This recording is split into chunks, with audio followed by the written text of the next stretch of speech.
রাত এখন অনেক। আজ অমাবস্যা, তাই পূর্ণিমার চাঁদ দেখতে পাবার কোনো আশাই নেই। থেকে থেকে একটা পেঁচা ডেকে উঠল। আজ যেন ঝিঝি পোকার ডাক আরও স্পষ্ট। রাতের এই নিঃশব্দ কোলাহল বোঝার ক্ষমতা থাকে না সবার। রাত আরও গাঢ় হবার প্রমাণ দিয়ে উড়ে গেল দুটো বাদুড়। পুরো গ্রাম এখন নিশ্চুপ। তবে হরিদাসের বাড়ির দক্ষিণ ঘরটার আলো এখনো নেভেনি। ওই যে ঘরের মধ্যে একটা পালঙ্ক, আর সেই পালঙ্কের মধ্যে বসে আছে 20-21 বয়সের একটি মেয়ে। সে নম্র গলায় গান গাইছে। খোকা ঘুমোলো, পাড়া জুড়োলো, বর্গি এলো দেশে, বুলবুলিতে ধান খেয়েছে, খাজনা দেব কিসে। তার উচ্চারণ ও শব্দের বাণী এখন আরও স্পষ্ট ও দ্রুত। নীলচে ফ্রক পরা মেয়েটির কেশরাশি সামনের মুখমণ্ডলকে আবৃত করে রেখেছে। আচমকা সে জানলার দিকে তাকালো আর হাসতে শুরু করলো।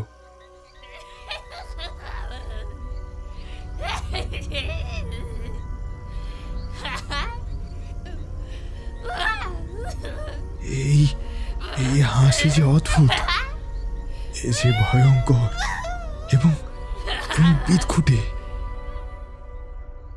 ধূমপান, মদ্যপান ও মাদক সেবন স্বাস্থ্যের পক্ষে ক্ষতিকর।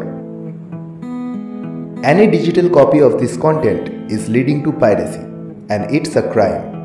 রণদাপ্রসাদ তান্ত্রিকের গল্পের যে কোনো রকম পাইরেসির বিরুদ্ধে উপযুক্ত আইনি ব্যবস্থা নেওয়া হবে। পাইরেসি দণ্ডনীয় অপরাধ। অনুগ্রহ করে পাইরেসি করবেন না, পাইরেসি সাপোর্ট করবেন না।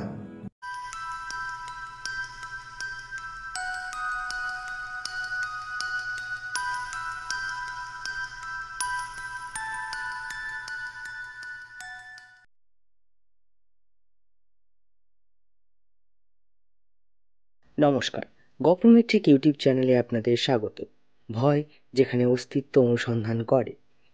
আজ শুনবেন গল্পমেট্রিক অরিজিনাল প্রেজেন্ট রণদাপ্রসাদ তান্ত্রিক সিরিজের 8ম গল্প, রফিকুল ও জিন। তাহলে চলুন সবাই মিলে আরও একবার ভ্রমণ করে আসি তন্ত্র মন্ত্রের মনোমুগ্ধকর, রহস্যময় এবং অদ্ভুত দুনিয়া থেকে।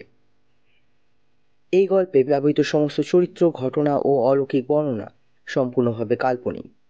বাস্তব জীবনের সঙ্গে যদি গল্পের কোনো অংশের কোনো মিল থেকে থাকে, তা সম্পূর্ণ অনিচ্ছাকৃত ও কাকতালীয়। আশা করি আপনারা জাতি, ধর্ম, অন্ধবিশ্বাস ও কুসংস্কার মুক্ত হয়ে আমাদের এই লেখাকে গ্রহণ করবেন।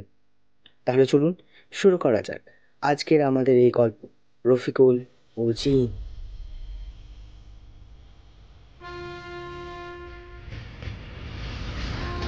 আজ ট্রেনটা পাবো কিনা কে জানে। অফিস থেকে দৌড়ে স্টেশন যাচ্ছিলাম। স্টেশন পৌঁছে হাঁফ ছেড়ে বাঁচলাম, কারণ আমার যেমন অফিস থেকে বেরোতে দেরি হয়েছে, এদিকে ট্রেনও লেট। কিছুক্ষণ পর আমি ট্রেনে উঠে পড়ি। বাঁদিকে জানলার ধারে একটা সিটে বসলাম। গত 2-3 সপ্তাহে জেঠুর সাথে থেকে অনেক অভিজ্ঞতার সম্মুখীন হয়েছি, তবে সবটা লেখার একদম সময় পাচ্ছি না। তাই উইকেন্ডে বাড়ি ফেরার সময়টুকু আমি লেখালেখি করেই অপচয় করি বলতে পারো। ইতিমধ্যে ট্রেনে যাত্রী ও হকার ওঠা শুরু করেছে, তাই আমি খাতা পেন নিয়ে বসলেও এত শব্দের মাঝে কলমের শব্দগুলো খাতার পাতায় নামতেই চাইছিল না। তাই বাধ্য হয়ে 2 কানে হেডফোন নিলাম। কিছুক্ষণের মধ্যেই ট্রেনের কামরা ভর্তি হয়ে গেল যাত্রীতে। আমার সামনে এক বৃদ্ধ বসলেন। এরপর ট্রেন যখন ব্যান্ডেল পৌঁছায়, বৃদ্ধ লোকটি নেমে গেলে ওনার জায়গায় বসেন এক যুবক, বছর 35-এর হবে হয়তো। হাতে এক থলি জাতীয় কিছু, হোয়াইট শার্ট, ব্রাউন প্যান্ট, দেখতে বেশ সুশ্রী। একবার দেখলে কিছু মুখ মনের মধ্যে গেঁথে যায়। এর মুখশ্রীটাও ঠিক ওই রকম। ট্রেন আবার চলতে শুরু করলো। যাত্রীরা সবাই যে যার কাজে ব্যস্ত হয়ে পড়ি। প্রতিবারই বাড়ি যাবার সময় ট্রেনে উঠেই মাকে ফোন করে জানিয়ে দিই যে আমি ট্রেনে উঠে গেছি। এবার বেমালুম ভুলে গেছি দেখে মা নিজেই ফোন করেছে। আমিও জানিয়ে দিলাম যে দুবরাজপুর পৌঁছানোর ঠিক আগেই আমি বাবাকে জানিয়ে দেব। বাবা যেন স্কুটি নিয়ে স্টেশনে ঠিক টাইম মতো চলে আসে। এরপর ফোনটা রেখে দিই। কিছুক্ষণ পর আমার সামনে বসে থাকা ভদ্রলোক একটু ইতস্ততভাবেই আমাকে জিজ্ঞেস করলো, আগে নমস্কার, আমার নাম অর্পণ। আপনি কি দুবরাজপুর যাচ্ছেন? আপনার বাড়ি কি ওখানেই? আমি উত্তরে বললাম, হ্যাঁ যাচ্ছি, কেন বলুন তো?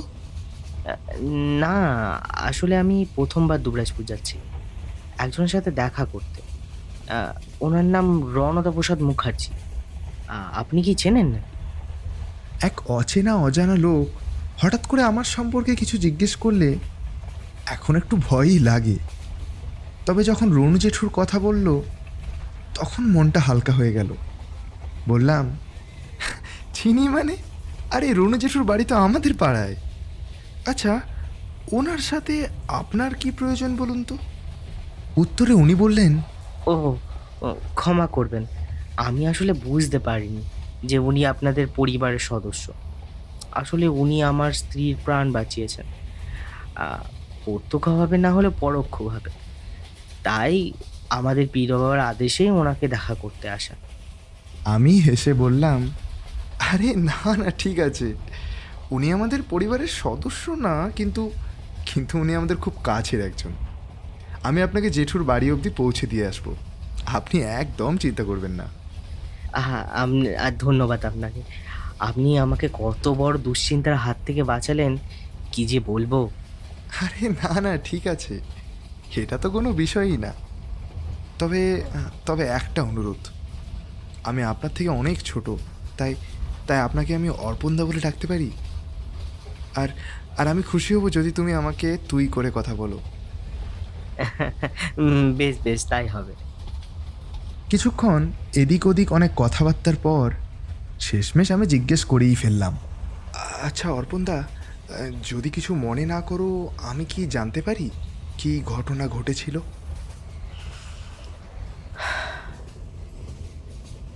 আজ থেকে 6 মাস আগের কথা। সেদিন সকাল থেকে খুব টেনশনে আছি। বাড়ি থেকে যখন ফোন পেলাম তখন আমি অফিসে। জানতে পারলাম রিমার প্রসব যন্ত্রণা উঠেছে। তড়িঘড়ি ছুট দিলাম হসপিটালে। রিমা এই পুরো গর্ভাবস্থা তার বাপের বাড়িতে কাটিয়েছে। এই 9 মাস রিমাকে ছাড়া বড্ড একা লাগতো আমার। গিয়ে দেখি রিমার বাবা ও মা ওয়েটিং রুমে। তখন রিমার মা বললেন, ভাত খাবার পর যন্ত্রণা শুরু হয়, তোমার বাবা অ্যাম্বুলেন্স ডেকে নিয়ে আসে। এখন এখন রিমাকে ওটিতে নিয়ে যাওয়া হয়েছে। এর আগেও হসপিটালে এসেছি, কিন্তু এরকম অদ্ভুত মনোভাব আগে তো পোষণ করিনি। কেউ বা যন্ত্রণায় কাঁদছে, কেউ বা অন্যান্য সাহায্য চাইছে ডাক্তার ও নার্সদের কাছ থেকে। সদ্য এত বাচ্চার কান্না, কিন্তু আজ সব কিছু ছাপিয়ে শুধু কান পড়ে আছে অপারেশনের থিয়েটারের দরজার ওপারে। অদ্ভুত ভয় ও অসম্ভব খুশির সংমিশ্রণ হলে ঠিক যেমন অনুভূতি হয়, সেই রকম একটা অনুভূতি হচ্ছিল। সেটা তোমায় বলে বোঝাতে পারবো না। হঠাৎ একজন নার্স এসে আমাকে বলল, মেয়ে হয়েছে। এই বলে একটা ছোট্ট ফুটফুটে ফুলের মতন পরীকে আমার হাতে তুলে দিল। কি সুন্দর নাকটা ওর, ঠোঁটগুলো গোলাপের পাপড়ির মতো, চোখগুলো পুরো রিমার মতো। হঠাৎ কাঁদতে শুরু করলে আমি একটু ঘাবড়ে গিয়ে শাশুড়ি মায়ের জিম্মায় দিয়ে দিই। পরে রিমাকে দেখতে গেলাম। জ্ঞান ফিরে এসেছে তার। রিমা আমাকে দেখে হাসি মুখে বলল, কখন এলে? আচ্ছা, মেয়েকে দেখেছো? হ্যাঁ দেখেছি, ও যে সব গুণ নিয়েছে তোমার। এবার আমি আমার পরীকে নিয়েই থাকবো। সে থাকতে পারো, তা বলে আমার ভালোবাসার ভাগ দেব না কিন্তু। আচ্ছা, মেয়ের নাম কিছু ঠিক করলে? হ্যাঁ, আচ্ছা, রূপসা নামটা কেমন গো? মম, ভালোই বেশ। এরপর আস্তে আস্তে ঘুমিয়ে পড়ল রিমা। বুঝলাম ক্লান্ত সে। এই 4 দিন অফিস থেকে ঘর, আবার ঘর থেকে হসপিটাল, আবার হসপিটাল থেকে অফিস। যদিও নার্স দিদিরা খুব ভালো করে দেখাশোনা করেছে, কোনো খামতি রাখেনি, তবুও রূপসাকে চোখে দেখার লোভ সামলানো কঠিন ছিল। রূপসাকে নিয়ে গৃহবরণ ও গৃহপ্রবেশ 2 দিন আগেই হয়ে গেছে। মামা মামি ওর 2 মাসিমণি ইতিমধ্যে দেখা করে গেছে।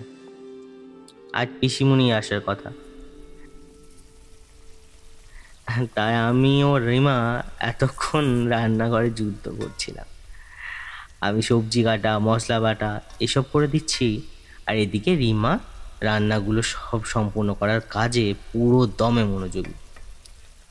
হঠাৎ কলিং বেল বেজে উঠল। দরজা খুলে দেখি পিসিমা চলে এসছে। ঢুকেই বললেন, কই আমার দিদি ভাই, কই আমার লক্ষ্মী প্রতিমা, কই?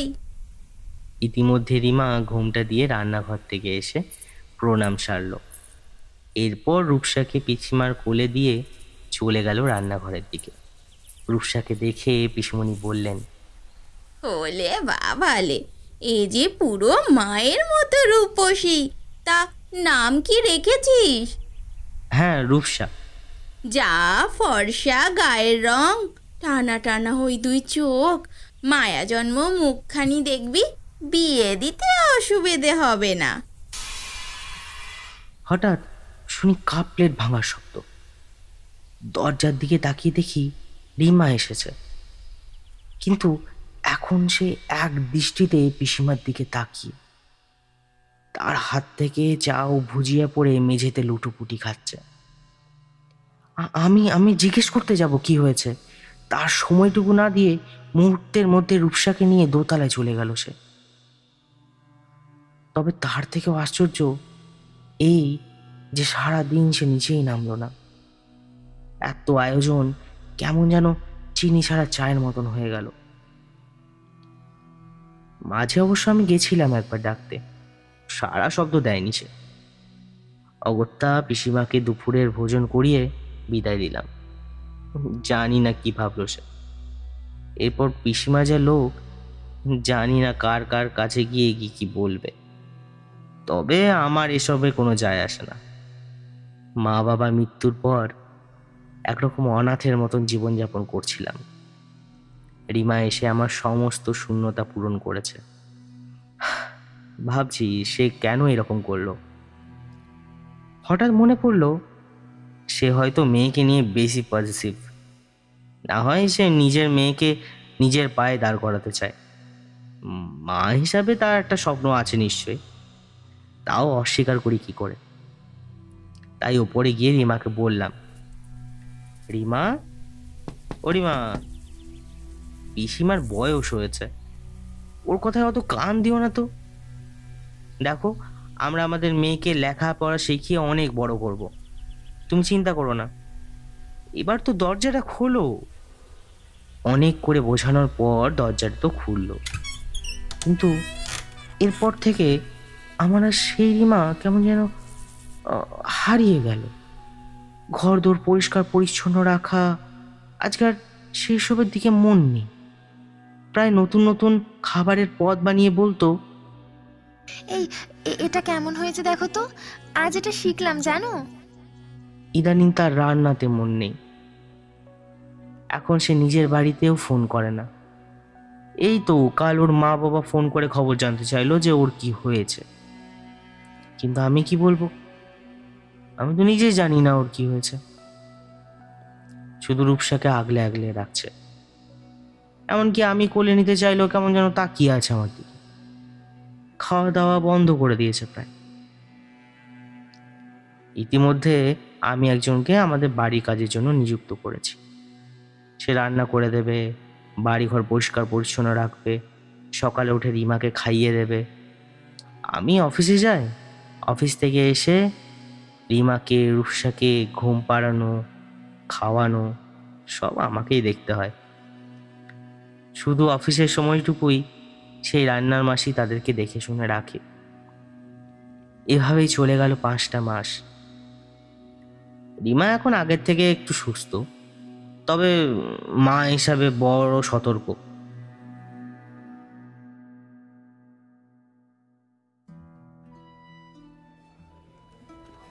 রূপসার আজ অন্নপ্রাশন, তাই সব জোগাড় মোটামুটি শেষ। রান্নার দায়িত্ব নিয়ে নিয়েছে, ভুলু জল আর ঘর সাজানোর দায়িত্ব নিয়ে নিয়েছে। রিমার মা বাবা আতিথেয়তার দায়িত্বে তত্ত্বাবধান। আমি রিমাকে একা ছাড়ার ভরসাটুকু পাচ্ছি না, কারণ আমি তো জানি এই 5 মাস তাকে নিয়ে আমার রাত দিন কেমন কেটেছে। রূপসাকে এখন সাজাতে বসেছে ও রিয়া মাসি। কি সুন্দর সাজিয়েছে, যেন ডানা কাটা পরী, স্বর্গ থেকে নেমে আসা সুন্দরের প্রতিমূর্তি। অপসরূপ। আমি রিমাকে সে কথা বলেছিলাম। ইতিমধ্যে বাড়িতে অতিথি আসাও শুরু করেছে। ওই যে রূপসার ভূতু মামাও এসে হাজির। ভালো নাম তার রঙ্গন, তবে আমরা সবাই ওকে ভূতুই বলি। অনুষ্ঠান শুরুও হয়েছে।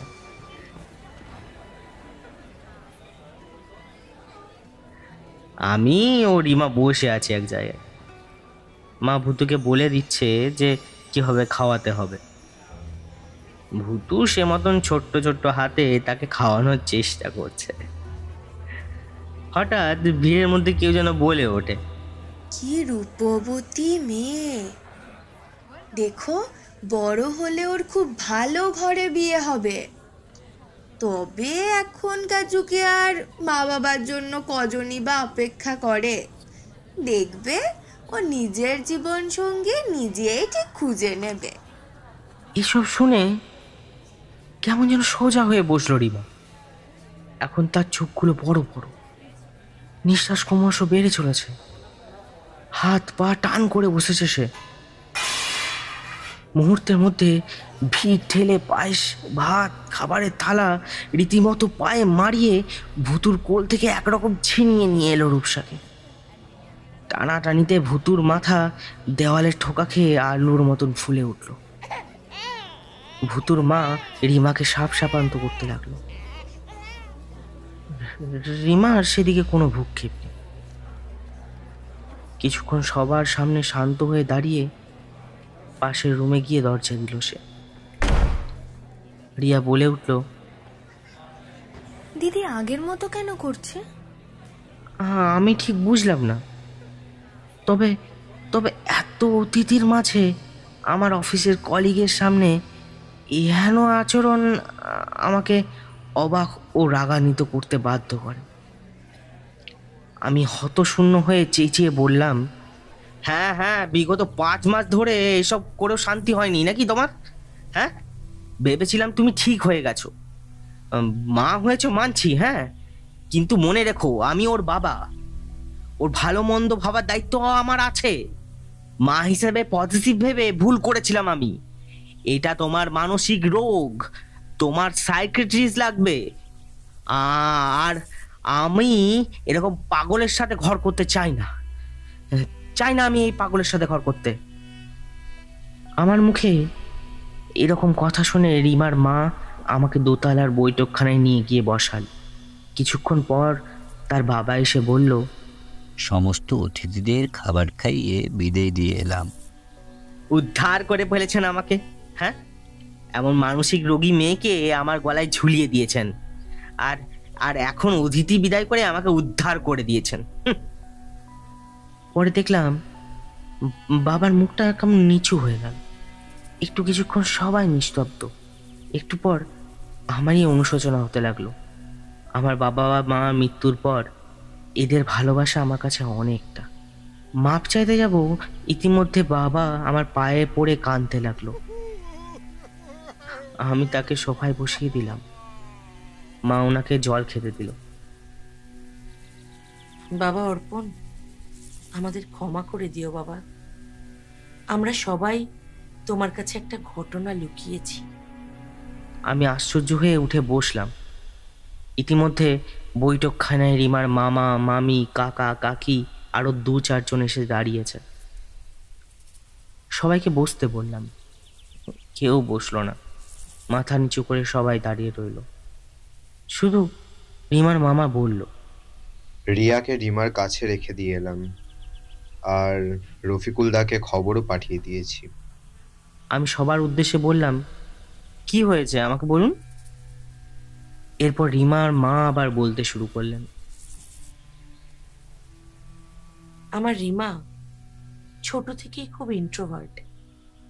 খুব সুন্দর দেখতে ছিল সে, পড়াশোনায়ও ভালো ছিল এবং সমস্ত বিষয়েই সে খুব ফোকাসড, যার জন্য ছোট থেকেই তার বন্ধু বান্ধব খুব কম এবং সে যে কোনো ব্যাপারের থেকেই খুব সচেতন এবং স্পষ্টবাদী।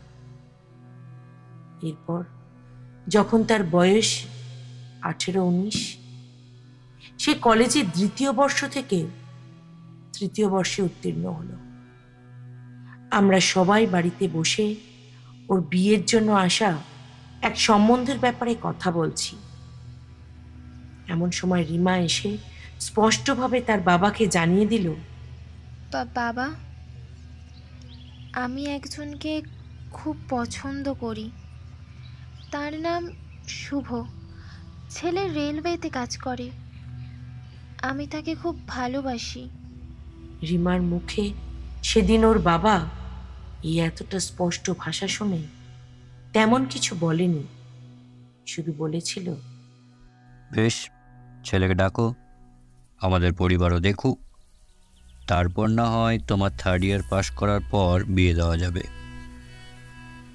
এরপর রিমার মা আবার বলতে শুরু করলেন, জানোই তো বাবা, এই সময়টা খুব খারাপ। মেয়েটাই সবে তার ভালো মন্দ বুঝতে শিখেছে। তাই আমি ও রিমার মামা দুজনে মিলে নিজেদের মতো খোঁজ খবর নিতে শুরু করলাম, আর জানতে পারলাম ছেলেটার মা বাবা মারা গেছে অনেক আগে। 2 দিদি আর 2 বোন নিয়ে তার সংসার। ছেলেটা মিথ্যে কথা বলেছিল যে সে রেলওয়েতে চাকরি করে। না, সে শুধু রেলওয়ে কন্ট্রাক্টরের নিচে কাজ করে। তাই নিজের সাধের মেয়েকে তুলে দিতে পারেনি তার হাতে। তার উপর তার এতগুলো ননদ, মাথার উপর কোনো অভিভাবক নেই। আর রিমা যা স্বাচ্ছন্দ্যে মানুষ হয়েছে, তার পক্ষে মানিয়ে নেওয়া সুখকর হবে না। এটা ভেবেই আমরা একরকম জোর করেই এই প্রস্তাবে আর এগোইনি। যাকে 20 বছর ধরে আদর করে মানুষ করেছি, তাকে এমন পাত্রকে কিভাবে দান করি বলো? তবে রিমা বলেছিল, বাবা তুমি দেখো, আমি ঠিক মানিয়ে নেব। দিদিরা খুব ভালো। তখন আমরা কেউই তার কোনো কথা শুনিনি। তুমি তো জানো আমাদের আদি বাড়ি অন্ডালের কাছে, যার একদিকে আসানসোল আর অন্যদিকে দুবরাজপুর ও সিউড়ি যাওয়া যায়, যেখানে আমাদের 2টি বাড়ি ছাড়া আর বাকি সব বিহারি ও মুসলিম সম্প্রদায়ের বাস। তবে বাড়ির সামনের থেকে একটু বাঁদিকে এসে একটা ফাঁকা জায়গা আছে, সেখানে 2টি গাছ শান দিয়ে বাঁধানো। আমরা প্রায় হাঁটতে যেতাম ওদিকে, সকাল সকাল। মর্নিং ওয়াকেও যেত অনেকে। তবে বিয়ে ভাঙার পরপরই রিমা যতটা ইন্ট্রোভার্ট ছিল, তার থেকে আরো বেশি ইন্ট্রোভার্ট হয়ে পড়ে। নিজেকে একা করে নেয়। দিনের বেশিরভাগ সময়টা ওই বাঁধানো গাছের নিচে গিয়ে বসে থাকত। এক তো বিয়ে ভেঙেছে, তাও তার পছন্দের মানুষের সাথে। ভাবলাম কয়েকটা দিন যাক, ডিপ্রেশন ঠিক হয়ে গেলে আবার বিয়ে দিয়ে দেব। কিন্তু তার উন্নতি না দেখে ডাক্তার দেখাই। ডাক্তার বলেন,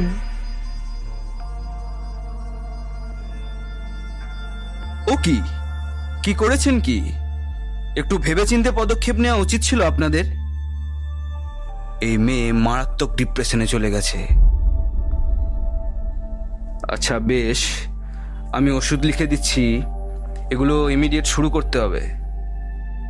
একে একদম একা ছাড়বেন না, বুঝলেন?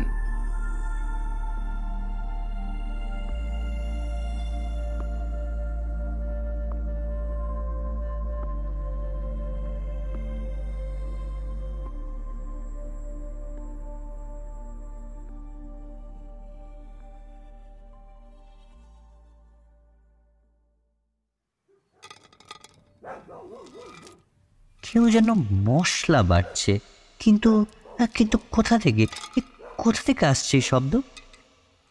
সুলতাকে ডেকে উঠালাম।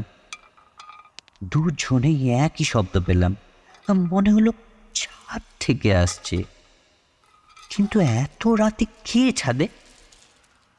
হঠাৎ একটা শব্দ শুনতে পেলাম, কোনো মা যেন তার সন্তানকে বলছে, ও বাবা, বাবা ওদিকে যাস নে, পড়ে যাবি তো।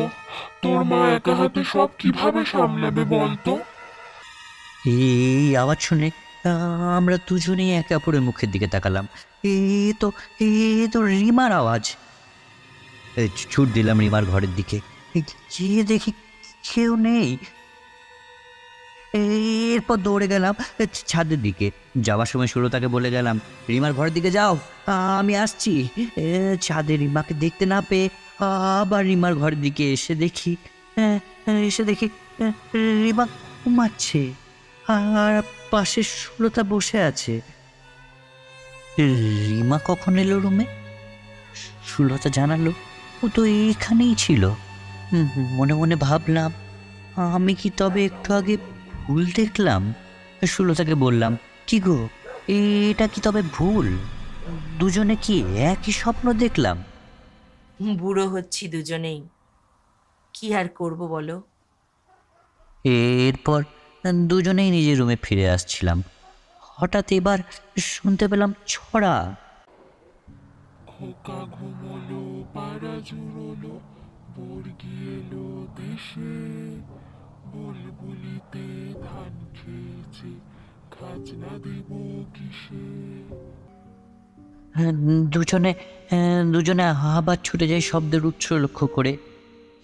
রিমার ঘরের দরজার সামনে এসে শুনি শব্দ আরো স্পষ্ট।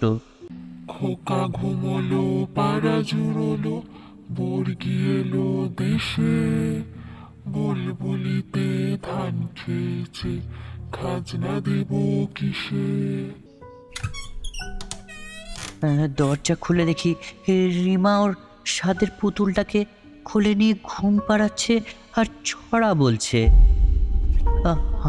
আমরা দৌড়ে গেলাম ওর কাছে, শান্ত করার চেষ্টা করলাম, তবু মুখ একবারের জন্য উপরে তুলল না। নিজের মনেই শুধু ছড়া আওড়াতে লাগলো। এরপর থেকে সব ঘটনা ঘটতে লাগলো রীতিমতো। ডাক্তার এখনো বলছে এটা ডিপ্রেশন। সে না হয় বুঝলাম, রিমা একটা কাল্পনিক জগৎ তৈরি করেছে। কিন্তু ওই শিলনোড়ার আওয়াজ আর ওই আতরের গন্ধ, এসবের তো কোনো উত্তর পেলাম না। দিন যায় মাস যায়, সুস্থ হবার নাম নেই। কিন্তু ওই যে পুতুল, তাকে স্নান করানো, তেল মাখানো, জামা পরানো, খাওয়ানো সব নিজের হাতে করতো। ডাক্তারি মতে ওর স্বপ্ন নিজের মধ্যে গড়ে নিয়েছে। যে সে যেমন বাস্তব জীবনে আশা করত, তার কল্পনাকেও বাস্তবের সাথে মিশিয়ে দিয়েছে। সত্যি বলতে ও নাকি হ্যালুসিনেট করছে, আর ডাক্তারি ভাষায় এর নাম ডিলিউশনাল কম্প্যানিয়ন সিনড্রোম। ওষুধ চলছে, কিন্তু রিমা সুস্থ হবার নাম নেই। রাতে শিলনোড়ার আওয়াজ, গোলাপের গন্ধ, ছাদে কারোর ডাক, এ সমস্ত এড়ানোর জন্য বাড়িও পাল্টে নিলাম। তবু রিমার আরোগ্য আর এই উৎপাত কোনোভাবেই কমল না। ঝাড়ফুঁক, মন্ত্রপাঠ, পুজো, মাদুলি সব করা হলো, তান্ত্রিকের কাছেও যাওয়া হলো, কিন্তু কোনো লাভ হলো না। তবে এক তান্ত্রিক বললেন একে নাকি পুরীতে ধরেছে। মাদুলি, তাবিজ, ঝাঁটাপেটা সমস্ত কিছুই হলো, কিন্তু কোনো কিছুতেই কোনো রকম কোনো উন্নতি হলো না। এরপর রিমার মামা আবার শুরু করলেন, বললেন, এইভাবে দেখতে দেখতে 2 বছর কেটে গেল। আমার বিয়েটাও ছিল সে বছরে।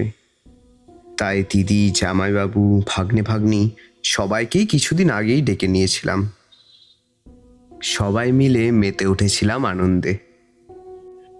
চারিদিকে লাইট, রান্নার সুগন্ধ।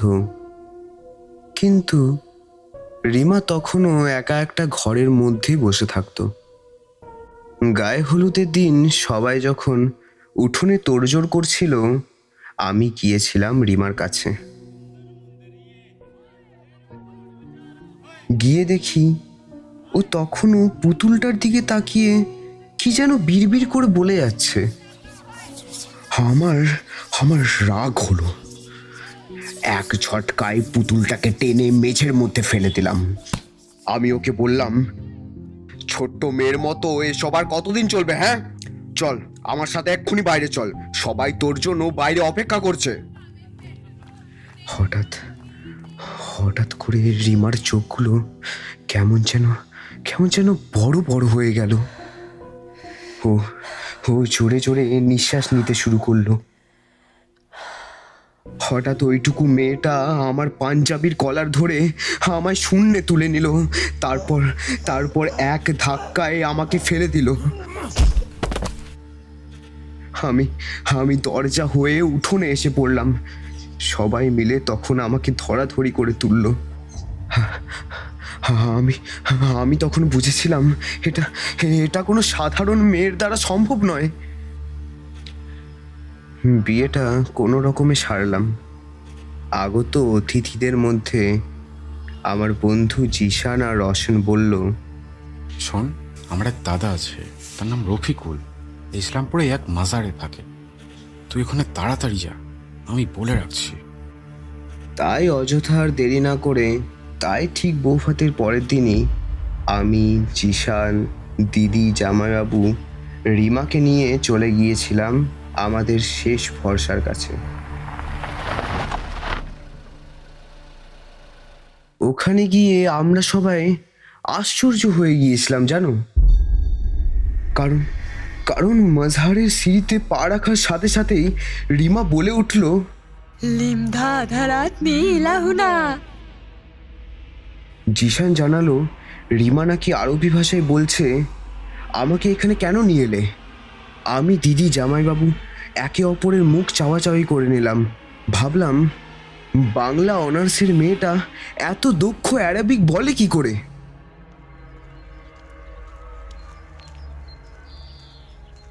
এরপর ওখানকার পীর বাবার কাছে এলাম। ওনার নাম রফিকুল। উনি দেখেই বললেন, ওকে এখানে রেখে তোমরা বাইরে যাও। প্রায় 1 ঘন্টা পরে এসে উনি বললেন, ইকে পুরো 1 বছর প্রতি মাসে এখানে আনতে হবে। এ বলে একটা তাবিজ দিলেন আর রিমার মাথায় মন্ত্র পড়ে হাত রাখলেন। মামা, এখানে আমরা কি করছি? আমরা এখানে কেন এসেছি? এই 2 বছরে প্রথম এত ভালো করে বলল।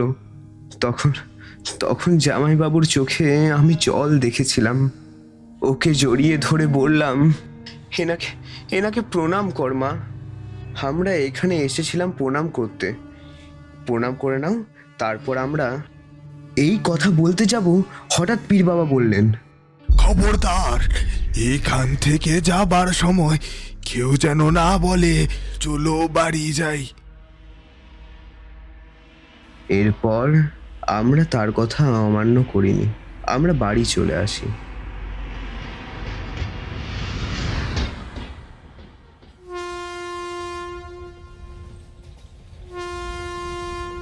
1 বছর পর রিমা মোটামুটি সুস্থ হয়ে ওঠে, আবার আগের জীবনে ফিরে আসে। অর্পণদাকে থামিয়ে দিয়ে আমি বললাম, এক মিনিট, তিনি কি সবুজ আলখাল্লা পরে থাকেন? মাথায় তার সবুজ টুপি, হাতে আংটি ও একটি জপমালা, আর গলায় অনেক ধরনের মালা, আর হ্যাঁ, লম্বা দাড়ি আছে। তুমি কি চেনো নাকি এনাকে? না, তেমন গভীরভাবে চিনি না, তবে আমাদের এক যাত্রার সময় উনি আমাদের সাবধান করে দিয়েছিলেন। সেই সময় ওনার এক শিষ্যর কাছে ওনার নাম শুনেছিলাম। কি হয়েছিল? সেই কথা পরে একদিন বলবো, আগে তোমার স্টোরিটা শুনি। লোকটার চোখে এক অদ্ভুত তেজ ও সুরমা। আমি ওনাকে বসতে বললাম। উনি বললেন, সুজিত আমাকে বুলানে গেয়া থা, তারা বলে রিমা বেটির নাকি আগের মতন দোহরা পড়েছে, তাই চলে এলাম। নিচে দেখে এলাম বেটিকে, সে এখন ঠিক আছে, তবে তার মধ্যে এখনো একটা আতঙ্ক কাজ করছে। তবে বাবা অর্পণের চোখে অনেক জিজ্ঞাসা আছে দেখতে পাচ্ছি। আমি বুঝতে পারছি অনেক ধকল গেল তোমার। বেশ, আমি সব কিছু তোমার কাছে পরিষ্কার করছি এখনই। প্রথমেই বলি, যেদিন জিশান সুজিত মিলকর আমার কাছে এনেছিল, আমিও প্রথম তাকে মানসিক রোগী ভেবেছিলাম, তাই সবাইকে বাইরে যেতে বলেছিলাম, কারণ আলটিমেট উই আর হিউম্যানস। বেটির হাতে 2টি লেবু ও সামনে একটা নারকেল রেখেছিলাম, আর চোখ বন্ধ করে সেই ছেলেটার কথা মনে করতে বললাম, যাকে ওর মামা ফেলে দেয়। আর চোখ তখনই খুলবে যখন সেই বাচ্চার মুখ তোমার চোখের মধ্যে ভেসে উঠবে। রিমা কিছুক্ষণ চোখ বন্ধ করে বসে থাকে, কোনো প্রতিমূর্তি আসে না।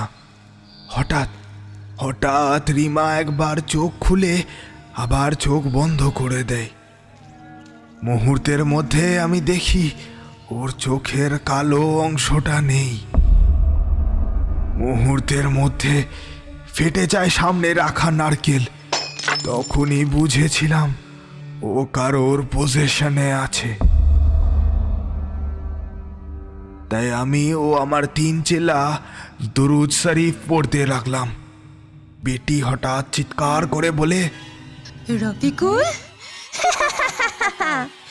এই নিয়ে তুই আমাকে 2 বার কষ্ট দিচ্ছিস। দেখিস আমি তোকে একদিন মারবো। এ বলে নখ দিয়ে মাটি খুঁড়তে শুরু করে। সাথে সাথে কোরা তোরের গন্ধ আমার নাকে এসে ঠেকে। তখনই আমাদের একজন গোলাম পাক পড়তে শুরু করে। কিছুক্ষণ পর বেটি তার ওড়নাটা মাটিতে পেতে নামাজ পড়ার ভঙ্গিমায় নামাজ পড়তে শুরু করলো। সেই সময় একটি তাবিজ গিয়ে বেঁধে দিলাম তার হাতে।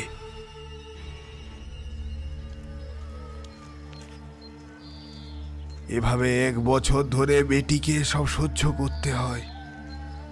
রিমার শরীরে কি পজেস করেছিল? আর মুসলিম সম্প্রদায় কি পজেশনের পরীক্ষার জন্য এই নারকেল, লেবু এগুলো ব্যবহার করা হয় নাকি? এগুলো তো তান্ত্রিকরা ব্যবহার করে শুনেছিলাম। উনি বললেন, জিন পরি খাবির সম্পর্কে কোনো ধারণা আছে? আগে এগুলি বলি শোনো, পরে বলছি কেন নারকেল লেবুর ব্যবহার করেছি আমি। এই জিন বা জিন্নাত হলো আরবি শব্দ। পরি ও খাবিজের কথা পরে কোনোদিন বলবো। এই জিন চোখে দেখা যায় না, এদের তোমরা পিশাচ বা ভূত বলে থাকো। আমাদের শরীর সাধারণত 4টি তত্ত্ব ও একটি আত্মা দিয়ে তৈরি। এই 4টি তত্ত্ব হলো আগ, মাটি, পানি ও বায়ু। কিন্তু এই জিন তৈরি হয় শুধুমাত্র আগুন দিয়ে, যে আগুনের কোনো ধোঁয়া থাকে না। সাধারণত জিনরা ভালো ও খারাপ 2 অবস্থাতেই অবস্থান করে। এদের থাকে অলৌকিক শক্তি। এরা সেই শক্তির বসে অন্যের আশা পূরণ করে, তবে তবে কোনো কিছুর বিনিময়ে। এদের দুনিয়া আমাদের দুনিয়ার সাথেই চলে, তবে তবে কিছু কিছু জায়গা থাকে যেখানে এদের উপস্থিতি লক্ষ্য করা যায়। কালী পাহাড়ির বাড়ির সেই বট গাছটার নিচে এক জিনের কবর ছিল। রিমা বেটি প্রথমে ডিপ্রেশনে যায় এবং এবং পরে সেই জিন তাকে সব দেবে বলে ওয়াদা করে। আর জিন কখনোই বিনামূল্যে কিছুই দেয় না, বদলে মানুষের শরীরকে ভেসেল হিসেবে ব্যবহার করে। এই জিন বা জিন্নাত 10 প্রকারের হয়। তার মধ্যে 8 প্রকারের জিন ওমানে দেখা গিয়েছে। তাই ওমান শহরকে সিটি অফ জিন বলা হয়ে থাকে। এই জিনগুলি হলো হাতিব। এরা সাধারণত অশরীরী, অর্থাৎ এদের দেখতে পাওয়া যায় না, তবে তবে এদের ভয়েস সবাই শুনতে পায় এবং এবং এরা ভয় দেখায় তাদের আওয়াজের দ্বারা। দ্বিতীয় হলো ঘুল।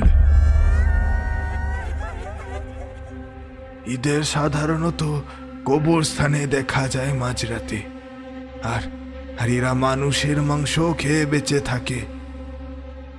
তারপরেরটা হলো শেলা। এরা এরা সিডাকশন বা মোহন বিদ্যায় পারদর্শী। এরা খুব ইন্টেলিজেন্ট ও চালাক হয় এবং এবং এরা খুব সুন্দর হয়। এরা মানুষের আশেপাশে থাকতে পছন্দ করে না। পরেরটা হলো ইফরিত জিন। এরা মেল এবং ফিমেল হয়। এদের মাটির নিচে বা মরুভূমিতে দেখা যায়। তারপর আছে নাশ নাশ। এরা সাধারণত হাইব্রিড জিন। এদের দেখা যায় জলের গভীরে। এদের মধ্যে ভালো জিনের প্রজাতি হলো জান বা জান্নান।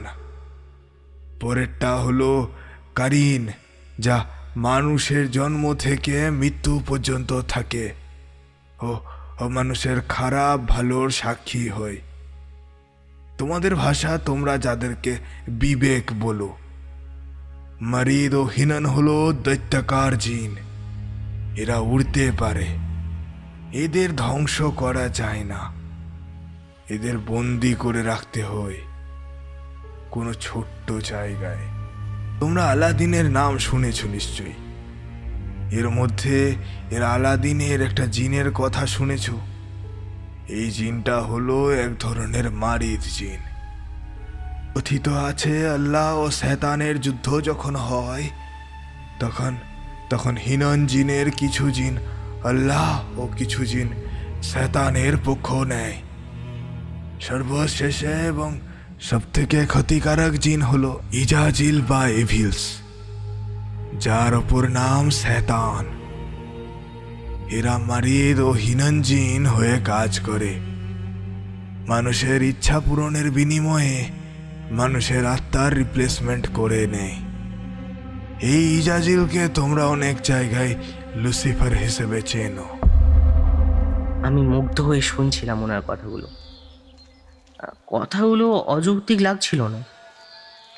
লোকটা শিক্ষিত, তবে শুধুমাত্র মন্ত্রে নয়, যুক্তি দিয়েও বিচার করেন তিনি। আমি জিজ্ঞেস করলাম, আপনি কি এমন করেছিলেন যা আমাদের তান্ত্রিকরা করতে সক্ষম হয়নি? তোকে কে বলল আমি যা করেছি তা কোনো তান্ত্রিক করতে পারে না? আমার জানা এক তান্ত্রিক আছে যে চাইলে এই শক্তিকে মূল থেকে শেষ করতে পারত। তোরা ওনার কাছে গেলে অনেক আগেই সেই শক্তি থেকে মুক্তি পেতিস। তবে তবে সেই সময় উনি এক অন্য কাজে সিকিম গেছিলেন, তাই তাই আমি সেই সেবা করার সুযোগ পাই। বাবার কথায় তান্ত্রিকের গুণগান শুনে আমি তো অবাক, কিন্তু কিছুই বললাম না। তবে তোমার মেয়ের 1 বছর পূর্ণ হলে ওর চুল ও একটা পরনের কাপড় নিয়ে তোমাকে দুবরাজপুরে রণদা প্রসাদ তান্ত্রিকের সাথে দেখা করতে হবে। কারণ কারণ তোর মেয়ের মধ্যে যে জিন তত্ত্ব আমি দেখতে পেয়েছি, তার কারণেই রিমা মায়ের এরকম হচ্ছে। তাকে আলাদা করতে হলে অনেক সময় লাগবে। ততদিন তোর মেয়ের গলায় এটা পরিয়ে রাখিস। এই বলে তিনি একটা তাবিজ দিলেন আমার হাতে। আমি আমি ভয় পেয়ে তা গ্রহণ করলাম। এরপর আজ যাচ্ছি সেই ঠাকুরমশাইয়ের সাথে দেখা করতে। আমি সেদিন কিছু জিজ্ঞেস করলাম না যে তিনি নারকেল লেবু কেন ব্যবহার করেছিলেন, কারণ পদ্ধতি যাই হোক না কেন তিনি জ্ঞানী। বেদ, কোরআন, বাইবেল সমস্ত জ্ঞানের অধিকারী তিনি। আমি নিশ্চিত করে নিলাম যে আমার কি করণীয়। রিমার কাছে গেলাম। রিয়ার কোলের রূপসা। রিমাকে বললাম, আমি আছি তো। সব থেকে আশ্চর্য জিনিস কি জানো, এর ঠিক কিছুদিন পেরিয়েছে, রিমা আগের থেকে অনেক ভালো আছে। এখন সে কাজে মন দিয়েছে। আমি ও রিমা দুজনেই মিলে সংসার সামলে নিচ্ছি। ও এখন সকালে উঠে আমার জন্য টিফিন করেও দেয়। আজও করে দিয়েছে 2 আলুর পরোটা আর সয়া চিল্লি। সেই আলুর পরোটার দিকে এখন মনোযোগ করছি। ভাবছি সত্যি কি দিনগুলোই না গেল। ভাবতে ভাবতে হঠাৎ বিবেক এসে হাজির। অর্পণদা, দেখো আমি তোমার মেয়ের অন্নপ্রাশনে আর যেতে পারলাম না। আসলে বুঝতেই পারছো, একটু শরীরটা খারাপ ছিল তো তাই। আর হসপিটাল বাড়ি করে আর যাওয়া হয়ে ওঠেনি। তবে গিন্নি এই উপহারটা, মানে এই ড্রেস আর এই মিষ্টিগুলো আপনাকে দিতে বলেছে। প্লিজ নিয়ে নিন, নইলে গিন্নি আমাকে আর আস্ত রাখবেন। তাছাড়া এটা আসানসোলের বিখ্যাত মিষ্টি, খেয়ে দেখবেন দারুণ লাগবে। আসানসোলের নাম শুনেই কেমন যেন হয়ে গেলাম। কিছু একটা মনে পড়লো, কারণ বিবেক যে আসানসোলের কথা বলছে সেই আসানসোলের কাছেই তো রিমার প্রাক্তনের বাড়ি ছিল শুনেছিলাম। তাই সাহস করে বিবেককে জিজ্ঞেস করেই ফেললাম, আচ্ছা বিবেক, তুমি কি জানো যে শুভ বলে কেউ কি তোমাদের ওদিকে আছে কি না? আরে যে রেলওয়েতে কন্ট্রাক্টরের কাজ নাকি সব করতো। বিবেক কিছুক্ষণ ভেবে বলল, তরুণদার ছেলে, অমুকদার ছেলে। আরে ওর কথা বলছেন না তো? এরকমভাবে অনেকের নাম করলো। এসবের পর হঠাৎ সে বলল, আরে আপনি কি ওই শুভর কথা বলছেন, যার 4টে দিদি আর যে রেলওয়েতে কন্ট্রাক্টরি আন্ডারে কাজ করতো? কাজ করতো মানে? এখন কি সে আর কাজ করে না নাকি? না দাদা, আসলে আজ কয়েক বছর আগে ওর একটা বিয়ে হওয়ার কথা ছিল, কিন্তু বিয়েটা ঠিকঠাক হয়ে ওঠেনি। তার জন্য সে আত্মহত্যা করে।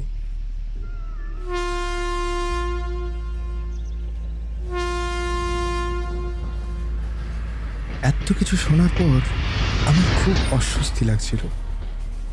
কিছু প্রশ্নের উত্তর পেলেও অনেক প্রশ্নের উত্তর পেলাম না।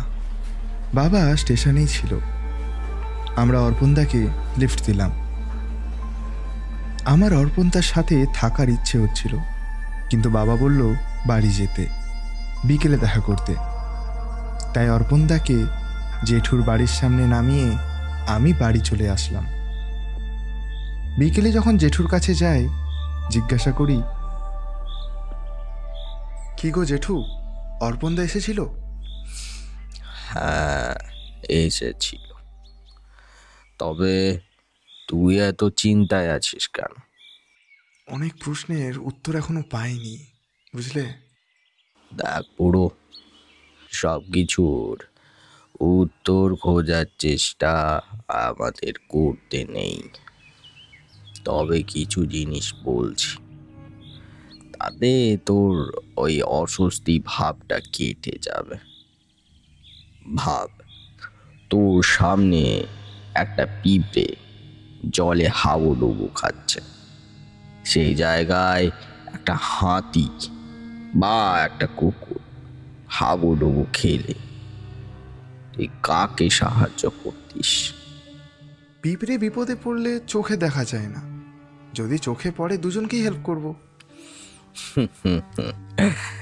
আচ্ছা, ঠিক সেই রকমই ভগবানের কাছে আমরা সবাই পিঁপড়ের ন্যায়।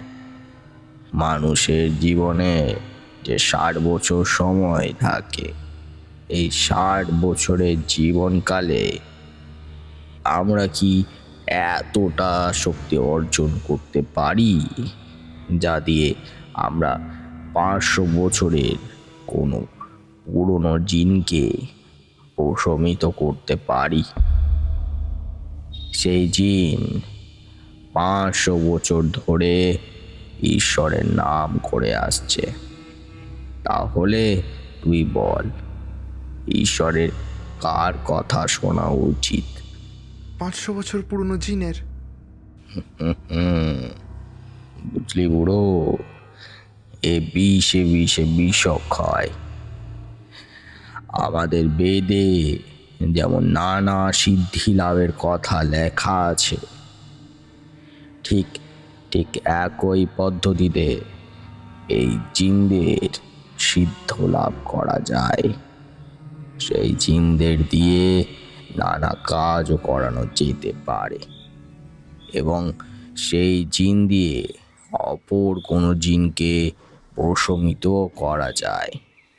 তাহলে কি তুমি জিন সিদ্ধ? না না, আমার কাছে এমন কোনো জিন নেই রে। আমি শুধু প্রার্থনা করি, কারণ সমস্ত নেগেটিভিটি বা পজিটিভিটি হলো এক ধরনের ভাইব্রেশন।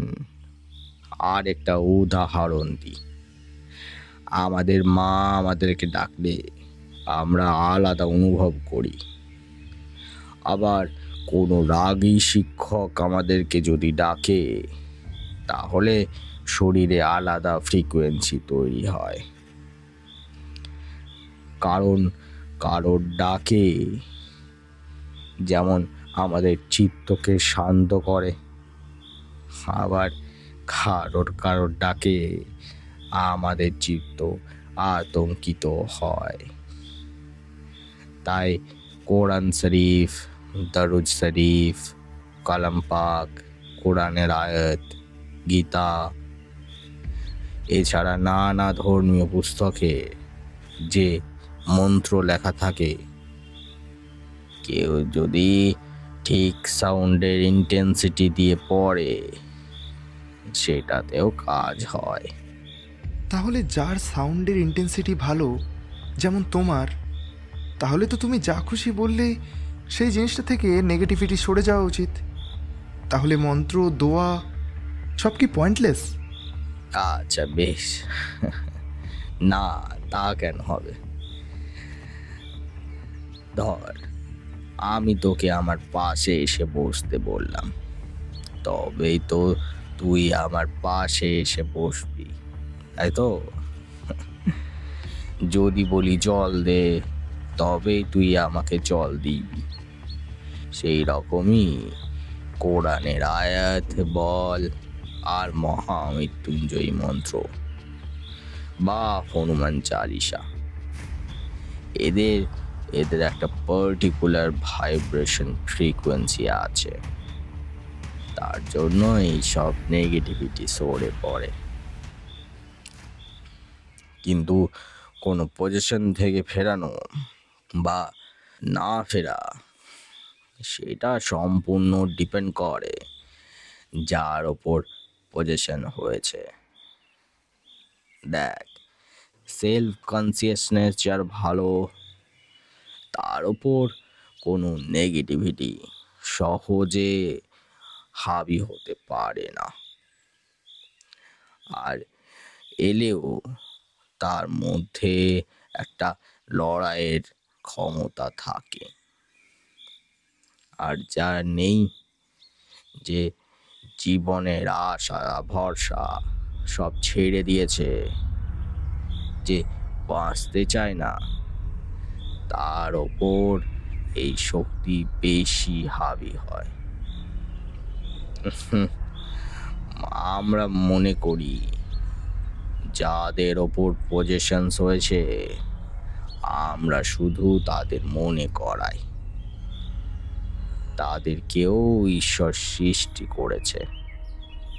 আমরা সবই ভগবানের অংশ।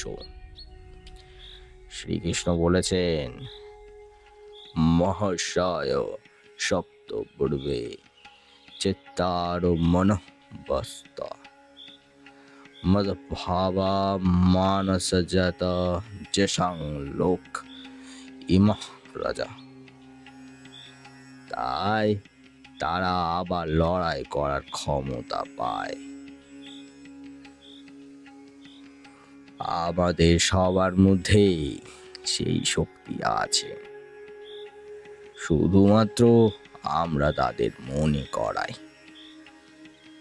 ঠিক ঠিক যেমন জাম্বুবান মনে করিয়ে দিয়েছিল পবন পুত্র হনুমানের অসীম শক্তির কথা, ঠিক তেমন। বুঝলি?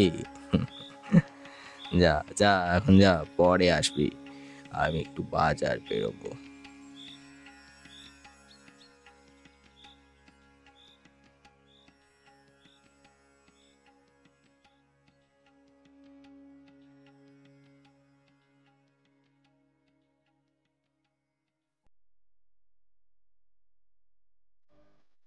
তাহলে শেষ হলো রণদা প্রসাদ তান্ত্রিক সিরিজের ৮ম গল্প রফিকুল ও চীন। গল্পে নাট্যরূপ দিয়েছেন কৌস্তব সাহা, কথক সৈকত কর্মকার ও সুশোভন রক্ষিত। অজানা কথকের ভূমিকায় সুশোভন, মেয়ে বা রিমার ভূমিকায় শ্রাবণী, অর্পণের ভূমিকায় আমি সৈকত, পিসিমার ভূমিকায় প্রত্যুষা, রিমার মায়ের ভূমিকায় মৌমিতা, জনৈক মহিলার ভূমিকায় স্মৃতি, রিয়ার ভূমিকায় মণিদীপা, রিমার বাবার ভূমিকায় শুভম গুপ্ত, রিমার মামার ভূমিকায় রুদ্র, ডাক্তারের ভূমিকায় সুরজিৎ, জিশানের ভূমিকায় কৌস্তব, রফিকুলের ভূমিকায় সুশোভন, বিবেকের ভূমিকায় আয়ুষ, রণদা প্রসাদ তান্ত্রিকের ভূমিকায় আমি সৈকত। সাউন্ড রিডিংয়ে সায়ক চট্টোপাধ্যায়, প্রচ্ছদে আকাশ, পিক্সেলেট থেকে। তাহলে শেষ হলো আমাদের রণদা প্রসাদ তান্ত্রিক সিরিজের ৮ম গল্প। ভালো লাগলে চ্যানেলটা সাবস্ক্রাইব করে পাশে থাকবেন এবং কমেন্টে জানাবেন আপনাদের এই গল্প কেমন লাগলো। এবং শুনতে থাকুন গপমেট্রিক, ভয় যেখানে অস্তিত্ব অনুসন্ধান করে।